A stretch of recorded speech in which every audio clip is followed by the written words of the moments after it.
Well, welcome to Sunday morning at the Marxist Library, which is a project of the Institute for the Critical Study of Society at the Nebel Proctor Marxist Library. And we were formed about a dozen years ago as the research and educational arm of the library to further the library's goals of keeping the written work, the heritage of Marx alive, and applying it to contemporary class struggles. What the Institute is, we are an independent group of scholars, students, activists. Some of us are members of disciplined parties, some of us are members of undisciplined parties, and some of us are just independent Marxists who find Marx interesting and want to see how it can be creatively applied to the contemporary world. And my name is Gene Rule. I call myself General Secretary because I make the coffee and do the mailings, but apparently I don't even do that right since the coffee seems to be behaving in a strange way. So we have donuts, but no coffee. They do have coffee down the street. And I apologize for that. So hopefully straighten these things out before, at least by the time our country gets its foreign policy straightened out. But to talk about that, now the usual procedure is we have about an hour's worth of presentations, and I'm assuming we would like to people hold their comments and questions until the presentations are over. Then we'll take a break for fund appeal to maintain the library, and then switch to Q&A. And Alan Miller, a longtime member of the Institute, will introduce our speakers and run the meeting. So it's all yours, Alan. Okay, so first of all, thank you for coming out to this very important event, and welcome everybody to the library here at the Nebel Proctor Marxist Library. Venezuela, big issue in the news. What we want to try to do today is to kind of fill in what's actually going on in Venezuela. There's a lot of distortion and propaganda flying around about what's taking place right now, and hopefully we'll be able to cut through that. Just to kind of frame the discussion a bit, I want to just say that before they launch missiles, they launch narratives. Before they drop bombs, they drop ideas. Before they invade, they propagandize, and before the killing, there is manipulation. And really what we're talking about here today is cutting through all of that. Our first speaker is Mehmet Bayram, who's an independent journalist, traveled around the world, reports from Turkey, Korea, Cuba, going to Syria, going to Venezuela next month, if I'm not mistaken. He's going to give us some historical background on what's taking place.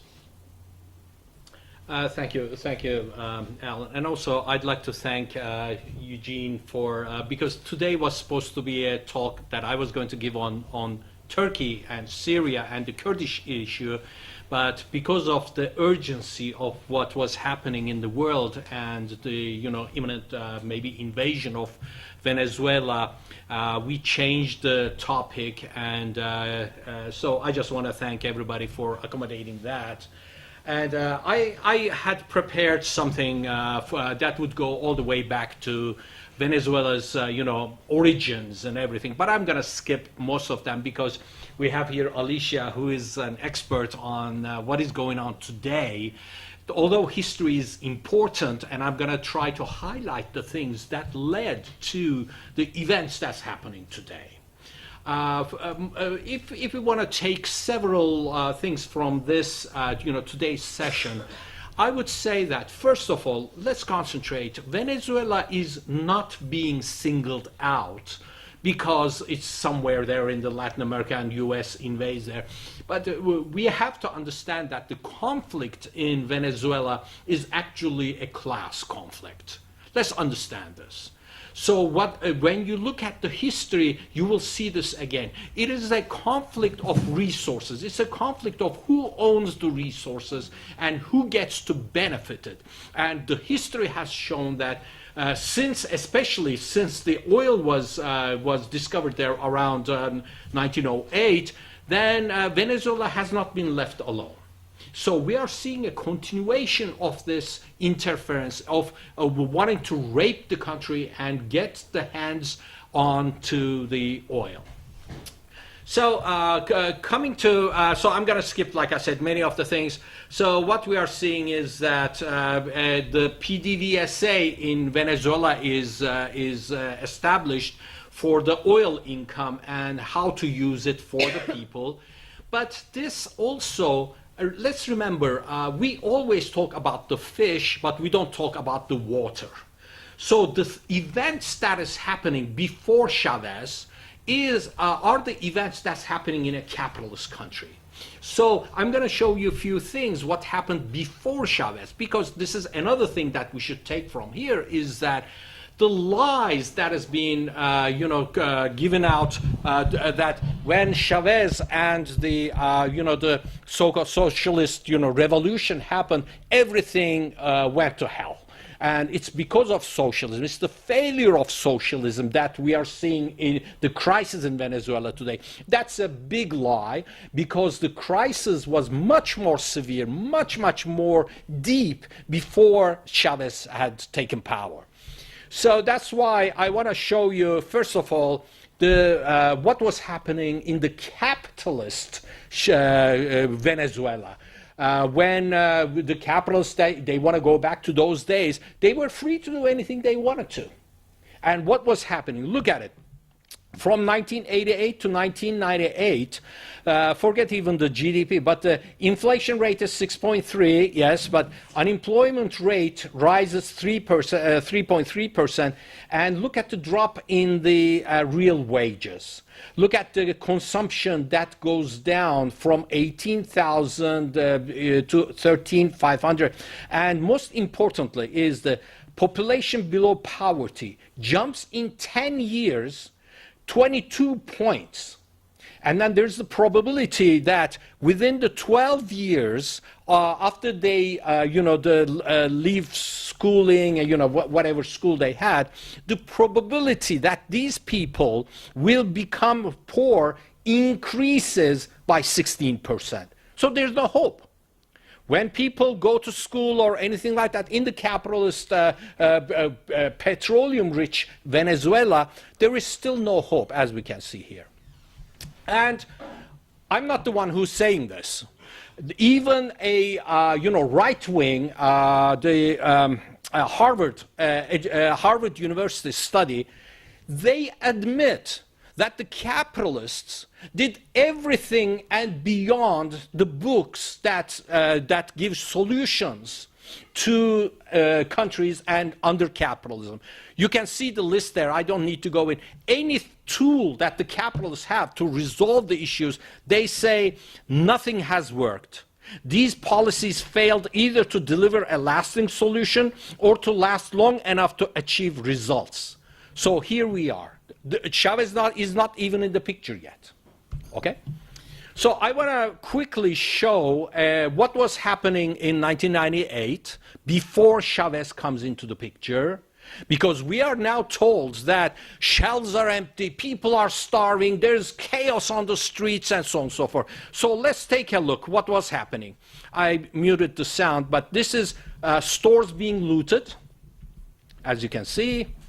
I'm going to go fast. I don't want to take time with this, but I think you can see the events. Here are the stores. Chavez is not in the picture. He's not even in the government. And these are what's going on the streets. People are looting and rioting because, like in the previous slide, we showed that the poverty rate has gone through the roof. There is no law order. There is no, people can't get by. Here is somebody shot and is being carried. And again, somebody else shot, and so on and so forth. So anyway, I'm going to go fast because I want to give the floor to Alicia, who's going to be there. Now, so Chavez was not even intending to get into the race until 2002. But when this Caracazo, the events that you saw, when people are rising, people are on the streets, looting, and, you know, clashes are happening, so he kind of like moves his agenda forward. So in 1998, he runs he runs an unsuccessful coup, and he spends a little time in prison. But so he comes back and he runs in the elections, and he wins 56.2% of the votes. So now he's in power, and he is starting to implement, and that's what we're going to look today. Why Venezuela is a target of United States? It's not only oil. It is not oil. It is a model. It is an experiment. It's a new thing that we are seeing in the world that makes the capitalists around the world shake in fear because it is successful. So they have to stop this. We're going to see it later on. What happened is that one thing that he tries to implement is the participatory economics and the implementation of real democracy. So his interpretation of this is that the participation of the people in forming, carrying out, and controlling the management of public affairs is the necessary way of achieving their involvement to ensure their complete development, both individual and collective. So it's participation. He's asking people not to sit around and vote every 4 years. He wants them to participate physically, be in there, do it, make mistakes, and then do it again maybe, this time learning and doing it again, which is both a real democracy and the path that could lead to socialism. So when Chavez starts to do this, get people involved, those people who had never been in the scene in Venezuela, so there is of course, a reaction. Remember, this is a class war. People are, the capitalists, the comprador capitalists are not just going to give it away, all the stuff that they enjoy in daily life. So the business organization as CTV, that's the Confederation of Venezuelan Workers, corrupt bureaucracy, staged a general strike. This is the way that they resist. And then they are joined by the landowners, and because the reform to distribute the land to the peasants, they did not like that, of course. To defend the people's reforms, Chavez started to the grassroots circles Bolivarianos, which encouraged people to participate and discuss the new laws and reforms, a perfect grassroots democracy. So he's not just pushing through laws. He's asking people to observe, to understand, and what they want. So that's what it is. So we are seeing that after that, these are just the major attacks against the Chavez government happens. In 2002, the opposition does a rally, but they route the marching route to the presidential palace. And they have assassins, they have sharpshooters who are waiting in their trenches so that they can shoot people in this new route that they weren't supposed to go. But now they are marching towards the presidential palace, so they could shoot from both sides, which would end up in an uprising or big, huge demonstrations and things. And they are relying on that to bring Chavez. So anyway, long story short, they capture Chavez, and for 47 hours they keep him. Excuse me, negotiations are going on, and they produce documents like what you are seeing there, that Chavez himself resigned, which was a lie. So immediately, as soon as this coup happens, U.S. claimed undemocratic actions committed or encouraged by the Chavez administration provoked the crisis. Isn't this what we are seeing today as well? These are just exactly the same play coming again and again and again. They have nothing else to say, and they have to manufacture these things. So, but something they never expected happened. And I don't know many other examples in the world that this has happened. The president is down, the army has taken over, but the people come down from the barrios, armed and unarmed. They want their president back. And when this call reaches the rank and file of the army, now the units are starting to abandon their posts, and they are joining the people so that Chavez should be let go. This worries the upper officers, and so they start now to negotiate. And in 47 hours, Chavez is back. But let's take a look at, because today they want to do exactly the same thing. So what do they want to bring to Venezuela today? What if they were successful and Guaido comes into power? Let's see what happens. So the Carmona is the one that they bring. He's a business, he's a capitalist, he's a business association, the head of the association, and the first thing he does is change the name of the country from Bolivarian Republic of Venezuela to just the Republic of Venezuela. They can't even stomach to pronounce the word Bolivarian, because Simon Bolivar is a representative, is a model, is an icon of independence. So that's why they don't want even to talk about that.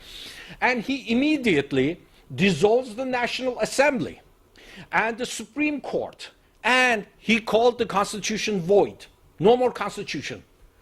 No Supreme Court, no National Assembly. Also, he suspends the Attorney General, all the mayors of all the cities, all the governors are suspended, and the state controller is gone. So now, in 24 hours, the country is left without any law and order, no constitution, no courts, no governor or no mayor. So this is what they want to bring today with Guaido as well. So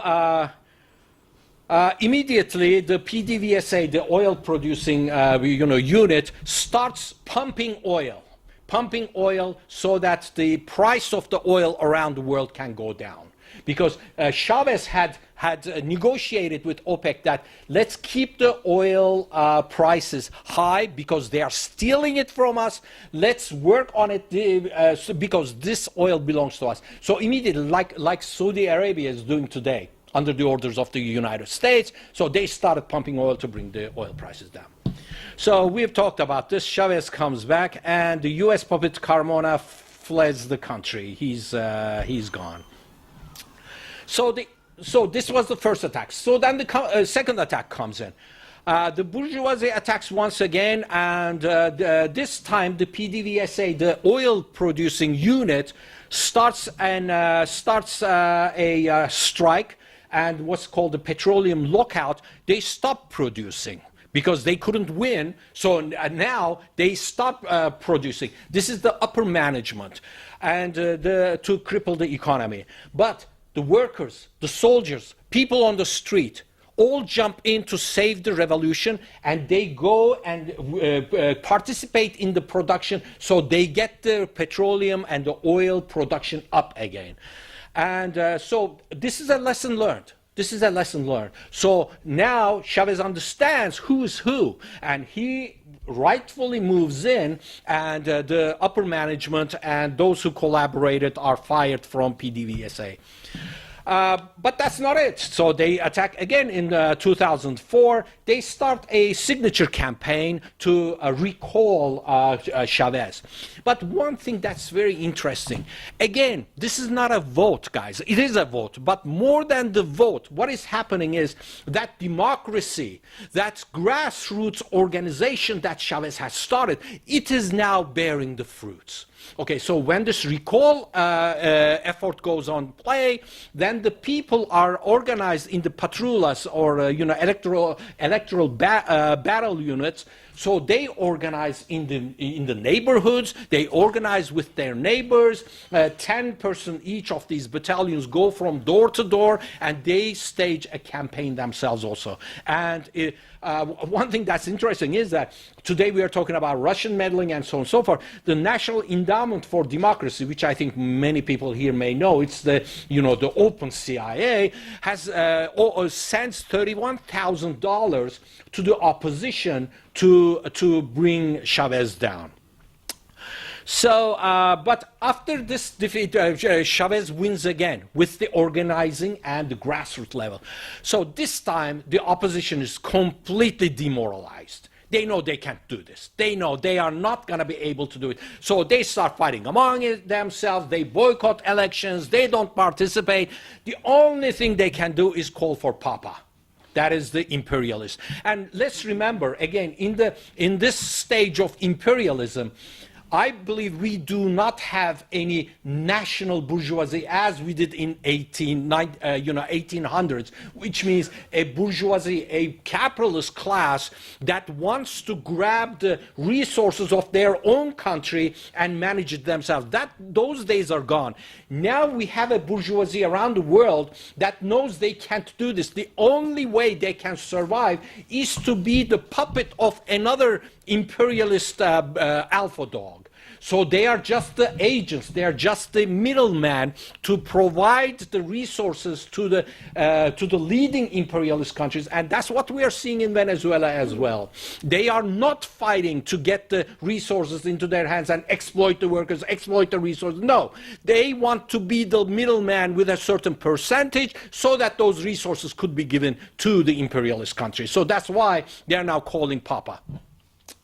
But Chavez, he understands the threat. He understands how vicious these people could attack. So he starts to set up his own network around the world as well.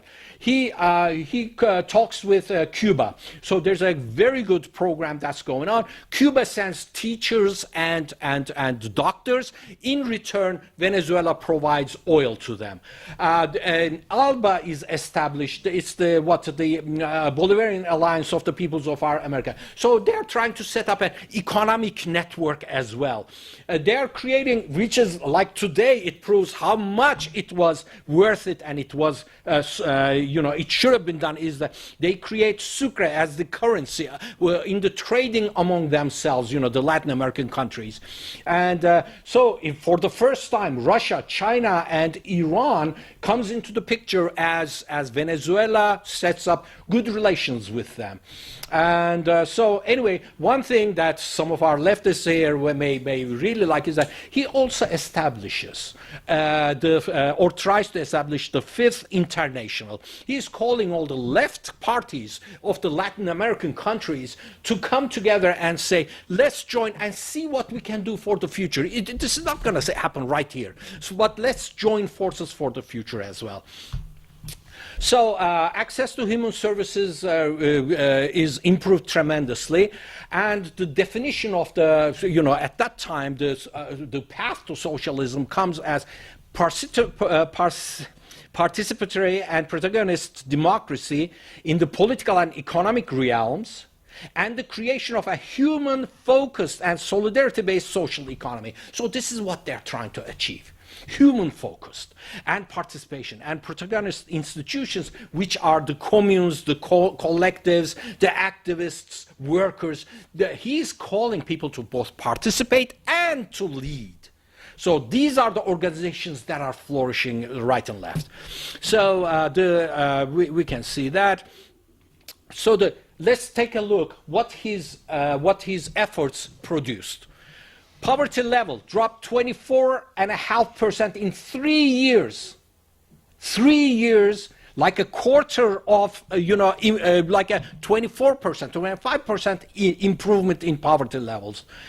Extreme poverty, let's take a look at that. 16% fall in 3 years. The real income for the poorest, 58% of the population. And this is also adjusted for inflation. This is not just the raw figure. Adjusted for inflation rises by 130% in 2 years. Show me another country. Just show me one more country who was able to do this. So even CIA admits that this happened. They have nothing to say. So this is what they write in their fact book. And very interesting. They say social investment in Venezuela during the Chavez administration reduced poverty from nearly 50% in 1999 to about 27% in 2011. Increased school enrollment, substantially decreased infant and child mortality, and improved access to potable water and sanitation through social investments. I'm not saying the CIA is saying this, because they can, it's so obvious that the success of this. Cuban doctors come in and, you know, the physicians in public sector increased more than 12 times. They had 1,600 public doctors, but now they have more than 19,000. Okay? So, and when I was researching this, it's very interesting. There were, you know, articles in New York Times and everywhere else. They are saying the Cuban doctors are destroying Venezuela. They are stealing from Venezuela because they get paid by the oil dollars. Yeah, what else? So, very interesting. UNESCO says at that time that they declare Venezuela to be a territory free of illiteracy. Show me another country. Show me United States. Cuba, yeah. Well, yeah. Right. I didn't think of that. Okay. So, guys, honestly, I was one of the critics of Venezuela. I really was. Because I was saying, hey, look, they're not doing this in agriculture. They're not doing this. They need to. But believe me, once you look at what they have done, I keep asking myself this question, and please do this yourself too. What would I have done differently? And when I look at this, the cooperatives, the collectives, and what they tried to do in agriculture, because we keep hearing that, well, why didn't they do anything in agriculture? Look, they have to import their foods. Yes, but tell me if they haven't tried. So look at all this. The land reforms are started, and they start the mission Vuelvan Caras, the mission about face, they say. So they start forming cooperatives, and we're going to come to these also. And between 1998 and 2005, the number of cooperatives rose from less than 1,000 to more than 70,000. From 1,000 to 70,000. It's not easy to do this. It really is not. And let's again look at, this is not for producing eggplants and pepper, okay? It's more than that. It is the participation in the production that changes people, that opens the path for a future. And that's what these cooperatives are doing. Look, more than 2 million state-owned land was distributed. The 650,000 hectares of latifundias, that's the private but idle land that's been shoved aside, not being used, not being utilized, that has been taken over. Cultivated land increased from 1.6 to 2 million. Still not at the level of 1980s. Why? Because in 1980s, with the price of oil, what happens is that Dutch disease I mentioned in the very beginning, it's an economic term. What means is that you have very, very cheap oil. You have so much of it that it solves all your problems. What happens is everybody leaves agriculture, leaves the rural areas, just comes down to the cities, and all your problems you think you can solve by selling oil and then destroying all the other industries and all the other areas. So that's why in 1980 levels that fall now is starting to get up. So with the consumption is higher and so on and so forth. These cooperatives also decreased the unemployment by 9.3%. So people are working again in collectives. So that's one thing. Couple more minutes. Oh, okay. So can socialism, I'm going to go much faster. Socialism is good, and you may have seen this meme. Socialism is good in theory, but in practice, it usually just ends up being destroyed in a military coup financed by the CIA. This is what we are seeing here, guys. The socialism is not a failure. It is a success. Even in a country like Venezuela, it's a success. But they will not let you alone. Here, then, we are seeing that the bases established in Colombia, all 7 bases are given as soon as Chavez is in power. And then Spain and Netherlands, they allow U.S., especially Netherlands, the usage of islands, 15 to 24 miles from the coast of Venezuela, given to United States to use their army to attack Venezuela. And Chavez comes back with a triangle. I had to put in Sitko's triangle there, but he's looking at it in a 3-prong targets. One of it is increased social ownership, workplace democracy, and increased production. These are the key factors in establishing his goals. And the way to do this is he wants the power of decree. Remember, Venezuela is still, at that time, is still a capitalist country. The capitalists still hold a lot of power. So he's struggling. Let's not look at this as, hey, Venezuela is socialist and they have all... No, they do not have the full control. But you can see step by step, he's moving there. He's not going in one night, insurrection, but he's doing it step by step. And so he needs that decree, and he needs the change in constitution to remove capitalist elements. Increase communal power. Again, participation. He needs to integrate the regions that were previously not handled, or they are marginal. So he wants to incorporate that so that more socialist education, as we see on the 5th line, can be given to a more broader people in Venezuela. So anyway, the imperialists come back, and he wants to change the constitution, but it doesn't happen, and so there's a defeat, and now there are, dissent is appearing, and so anyway, recession hits, as we see, and last thing is that Chavez goes into his second phase, which is now he understands that in order to implement these reforms, in order to implement this road to socialism, he has to do more. So he goes into the second phase where he starts to say in the industrial and strategic sectors. Before that, it was mostly for the goods, the food and so on and so forth. But now it is the industry and much more agriculture, and gold mines are nationalized. Huge nationalizations start. I mean, from oil to transportation to mining to you name it, telecommunications. Now these are being nationalized, and from 2005 to 2000, 762 factories and farms were expropriated. So this is the right way he's going. So anyway, this is what was happening. I'm going to cut short and give to Alicia to continue. Thank you. Very informative. Thank you. Next speaker is Alicia Harapko, and she is on the board of the Task Force of the Americas and also on the editorial board, or the editor of Resumun Latin America. And when was the last time you were in Venezuela? I was in November. In November, had visited. She's going to be talking about the humanitarian crisis, quote unquote, all the things that are going on today.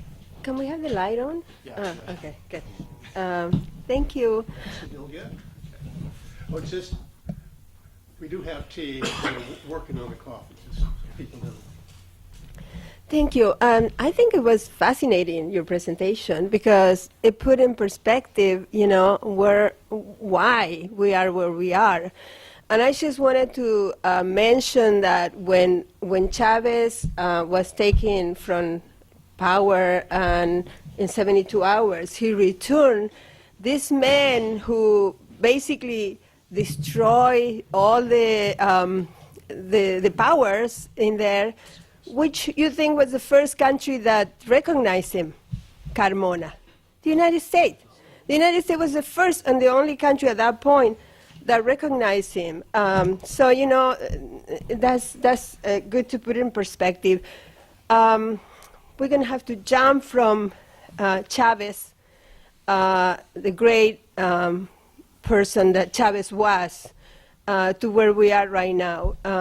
Because another thing that you mentioned that I think it was very important, all the integration organizations that started during Chavez, with Fidel also there, that people in Latin America really were able to exchange, share resources for the good of the majority. And, we need to ask that question, who the person in power is benefiting. And it seems that when they're benefiting the poor and the most needed people is when we have all this concern about what is going on. I mean, Venezuela has become a famous country. We don't talk about nothing else, about only Venezuela. I'm from Argentina. In my country, people don't even have access to electricity right now. People are saying electricity is not really a right. You have to pay for it. I mean, we don't talk about nothing else by Venezuela. We're so concerned about Venezuela.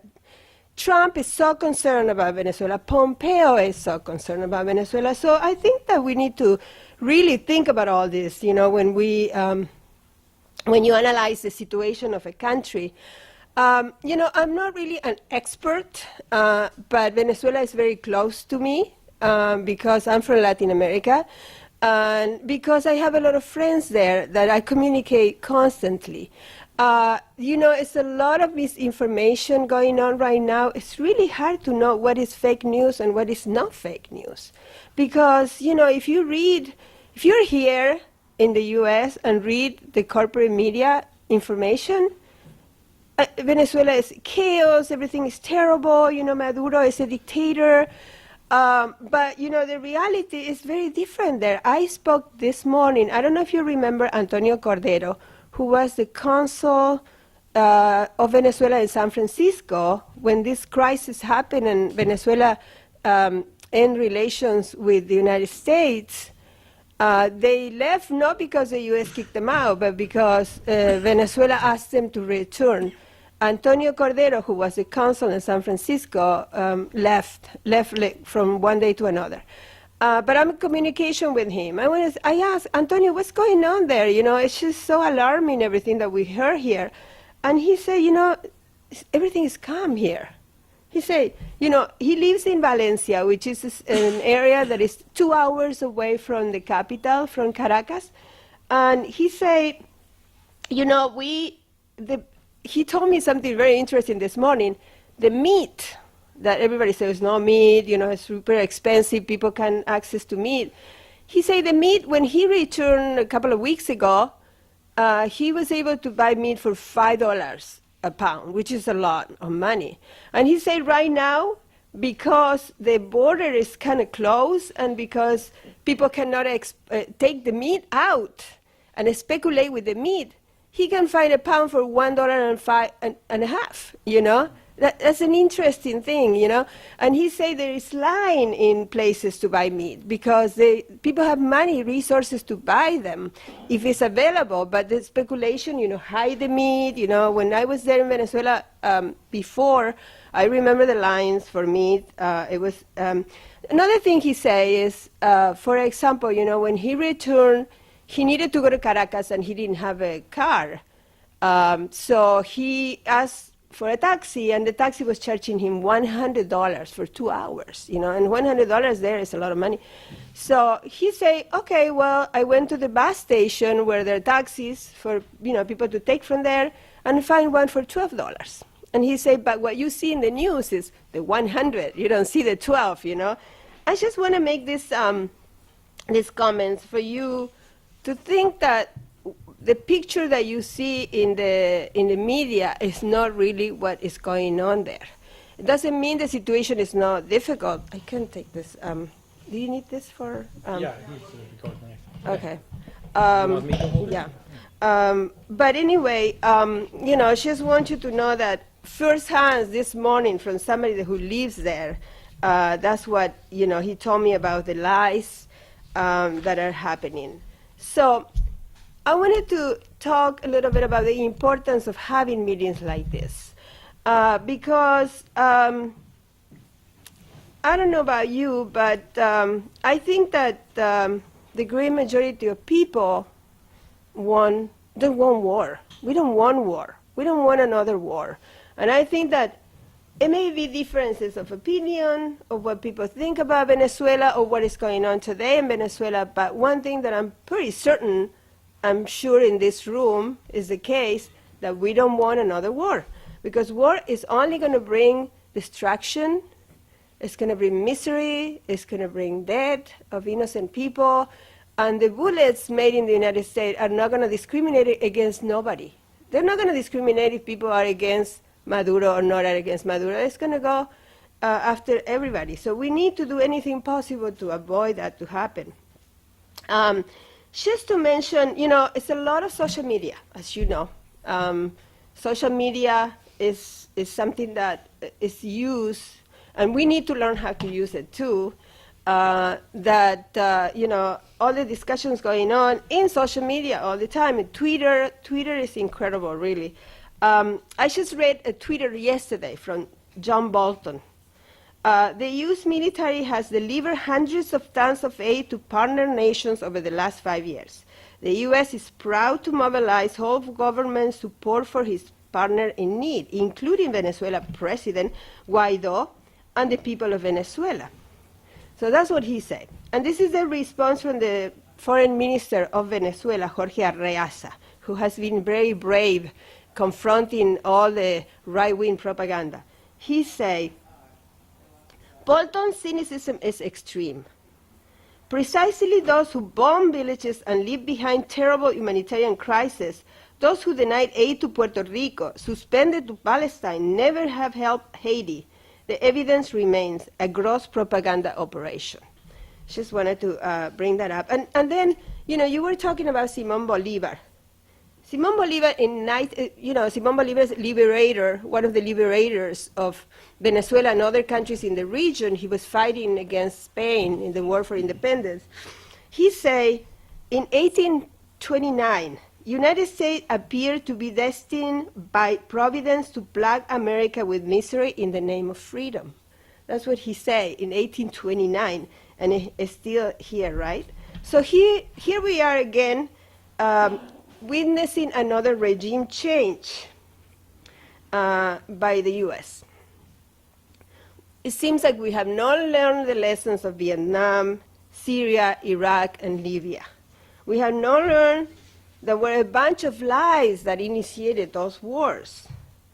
So the great majority of people, unfortunately, believe in the lies, including most of our elected officials. I would say all of them, even because some of them are against intervention, but they still repeat the lies over and over again. The most progressive congressional people are still repeating the lies. So we know that Latin America has gone through cycles, right? Progressive cycles during the 80s, 90s, but also regressive cycles during the 70s in some countries of Latin America. But I think that the reason why right now the U.S. feel like they can do this is because of the cycle that we are in Latin America. When you see the whole picture, you see Bolsonaro in Brazil, you see the president of Colombia, there also Ivan Duque in Colombia, and then you see other countries like Argentina, Macri, and something happening in Central America too right now, the new president of El Salvador, Ecuador, all these countries. So the U.S. find a way to get in because there are all these other countries, like you mentioned. The U.S. may not go directly, but they're using them, right?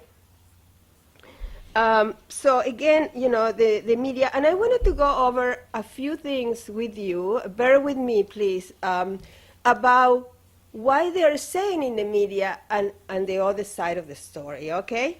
Here is one. Venezuela has two presidents. We have heard that Venezuela has two presidents because Guaido, who proclaimed himself president, had the support of the United States right away. In fact, I think he didn't even know that he was going to be nominated. And so when the U.S. say, you are the one, you say, okay, great. So Venezuela has two presidents, okay? Article 233 of Venezuela Constitution established that the president position remains intact unless he dies, resigns, dismissed by decree by the Supreme Court of Justice, becomes physically or mentally incapacitated by a decree of medical board, or he abandoned his position, something that Maduro has not done. Then Guaido does not have any constitutional argument to proclaim himself president, since there is no absolute fault of the head of state, who took the oath as established in Article 231 of Constitution on January 10 and witnessed before the Supreme Court of Justice. In addition, according to that same Constitution, if the president does leave office, the person that takes over is the vice president, not Guaido, who is nobody. Nobody knows who he is.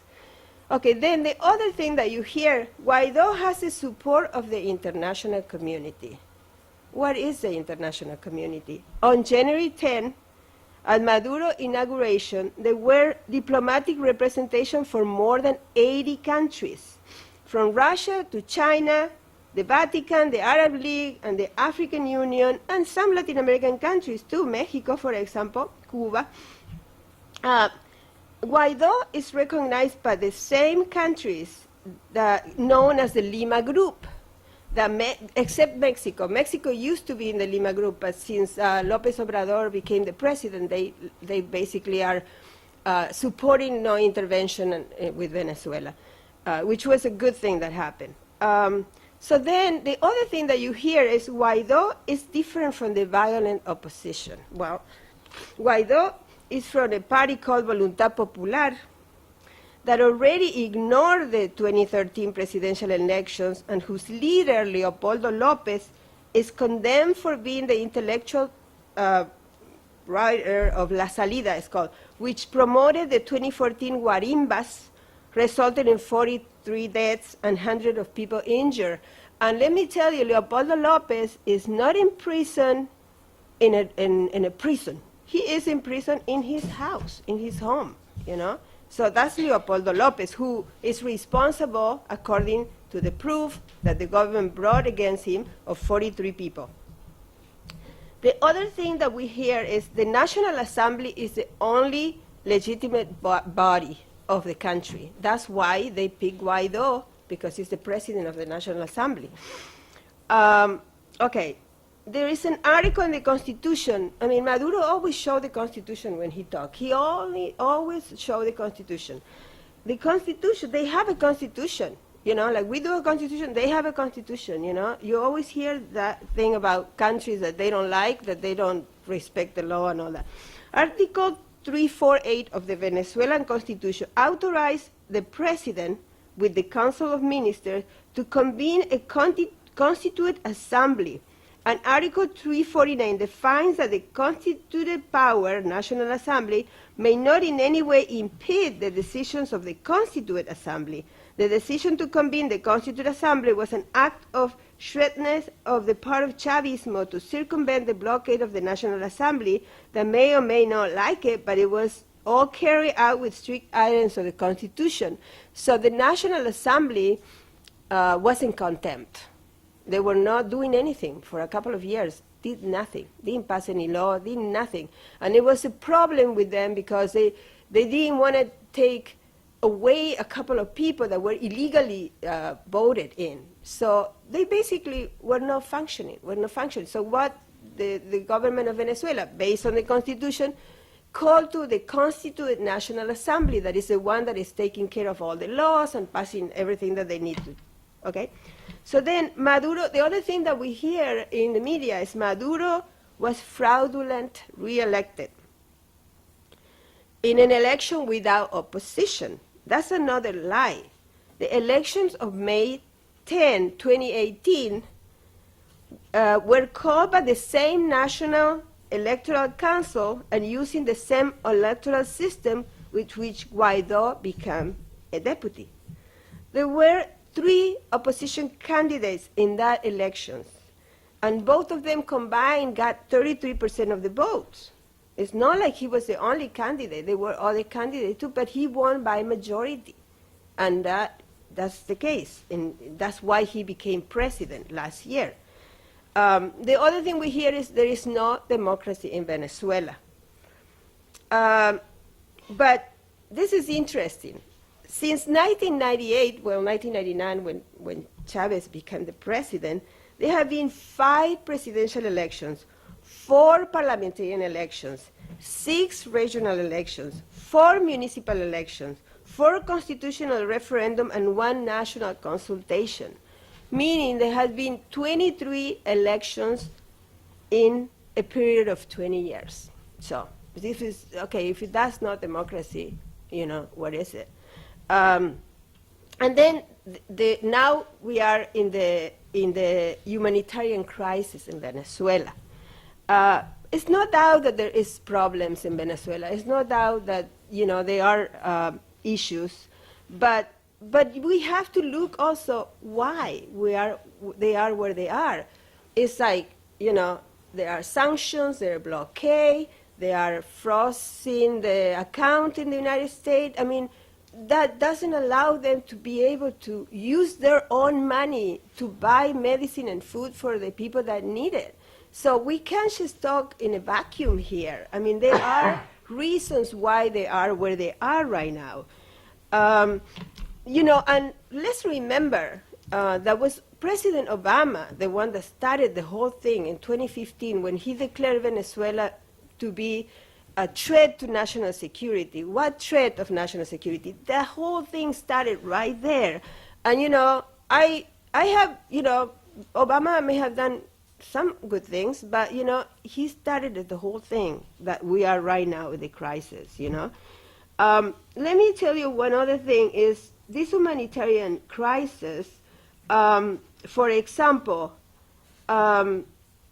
just share the data. Between January and August 28, the Mexican Commission for Refugee Aid received 3,500 asylum requests from Venezuelans, compared to 6,522 requests for refugees from Honduras. So this is data. I'm not making it up. This is data that you can find, you know. It's like, why is it that all of a sudden we are so concerned about people leaving Venezuela? Yes, it's an economic crisis, and people, like any other country in the world, they look for a better life for their family, you know, but it doesn't mean that it's political. It's not, they're not leaving for political reasons. They're not being threatened by the government to leave the country. Then we hear there's no freedom of expression in Venezuela. Just look at the news every day and see Guaido speaking to the international media every day to see that that's what they're saying is not true. And then I think this is the last point that it's okay, here. The international community is concerned about the state of democracy in Venezuela, that we hear, you know, they're so concerned. Of course, the international community, let's say, is composed by the United States and the Grupo de Lima and a few other countries. That's the international concern. But they are not concerned about the prisoners tortured in Guantanamo. There is no concern about leaders assassinated in Colombia every day. They're not concerned about Honduras and what happened in Honduras when they stole the elections. Not concerned about that. And they're not concerned about the relation of Bolsonaro's son with the paramilitary militia who murdered Mariela Franco, a woman from the favelas who was working for their people. She was assassinated. And now they're finding the proof that Bolsonaro's son was involved in that. No one judged the seriousness of the human rights violated in the countries of the Grupo de Lima, for example. So in addition, we're not worried about the plan. For example, I don't know if you know that Mike Pompeo, although the United States is not part of the Grupo de Lima, he spoke in a conference call when the Grupo de Lima met and talked to the people there. I mean, that's Pompeo directly intervening, you know. And then we have all these other people that now are part of this wonderful team of people that Trump has. Pompeo, Abraham, you know, Elliot Abraham, a veteran of the Reagan administration, promoter of the squads in El Salvador and in the Contras in Nicaragua. This is the special envoy now to Venezuela. Can you imagine that? Okay, so what is this humanitarian crisis? And this is kind of like my last part, so we can open to, what is the humanitarian crisis that we're talking about here? One of the talking points, it is this humanitarian crisis taking place. I don't know if you have followed last week in the House Committee for Foreign Affairs, there was a congressional hearing. And I cannot believe it. We were watching TV, and the people announcing and moderating, one say 95% of people in Venezuela are starving. That's one thing. 20,000 Cubans are already there. Soldiers, 20,000 soldiers, Cuban soldiers, they are already in Venezuela ready to fight. You know, where are they getting this from? I mean, and they just threw things like that. So they're fishing, you know, like we are going to bite into it. This is all fake news, you guys. So the plan for okay, let me just mention a little bit about the humanitarian aid. The plan is for the European Union and the United States together to send 60 million in aid. 60 million in aid. Despite the fact that Venezuela government is demanding the return of more than $23 billion frozen in accounts. So 60 million, we're going to send 60 million aid, but we are frozen 23 billion. How can you believe that they care about humanitarian aid, you know?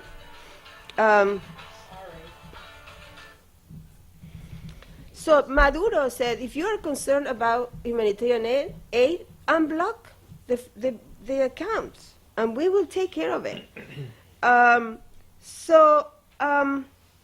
What this really means is that there is an economic warfare. Humanitarian aid and suffering, really? What about Yemen? What about Yemen? 15 million people, you know? Compare Venezuela with Yemen. It's almost the same amount in the population. I think Venezuela has 32 million and Yemen has 30. Half of the population is starving, is going to die. Where is Abraham? Where is Pompeo? Where is Bolton, that terrorist Bolton? Where are they to come out and say, let's help Yemen? Let's bring humanitarian aid to Yemen. They really need it. And unfortunately, that is not a fake news. That is real. The real thing is in Yemen, people are dying. Half of the population is dying. So if they unfroze this account, they will solve all the problems, you know? If it wasn't because the U.S. is so committed to go into Venezuela, you know, the Venezuelan people won't have any problem. If they take away their support, there's nothing there for them. And so, just to end, it doesn't matter what you think about Maduro.